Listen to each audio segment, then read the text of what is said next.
So how to stand strong in spiritual warfare. Here we go, church. If you're note takers, there's some good things to write down here. How do we stand strong in spiritual warfare? Let's look to the word. In chapter 6, verses 10 through 17, Paul exhorts the Ephesians and us now to stand firm by God's strength and God's armor in the midst of spiritual warfare.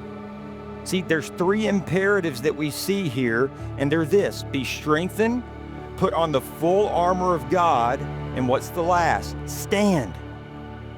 Three imperative commands that we see: be strengthened, put on the full armor of God. Now that you have it on, stand up. Stand up. These imperatives, they dominate the entire text, and the rest of the verses are explanatory of those three imperatives, right? So what we begin seeing there is that we must resist the devil's temptations. It's going to echo the words that we see in the book of James. Resist the devil, and he will flee from you. James 4:7 says, resist the devil, and he'll flee. So, adversely, if we're not resisting the devil and his schemes, and he is very cunning, he's deceitful, he lies to you in a way that sounds like your shepherd, he'll convince you that this is right and good and from the Lord, he'll whisper in your ear so that you might go, God, was that you?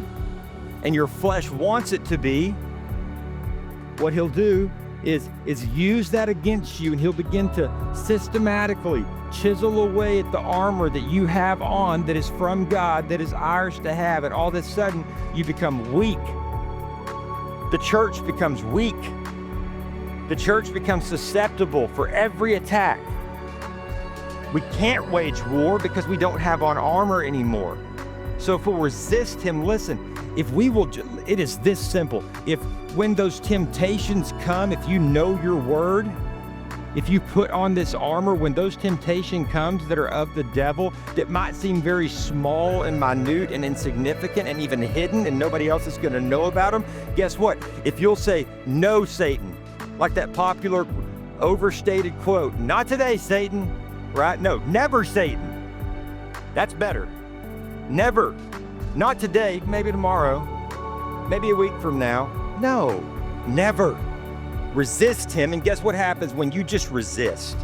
When you say no. My God said no. He flees from you. He runs in fear.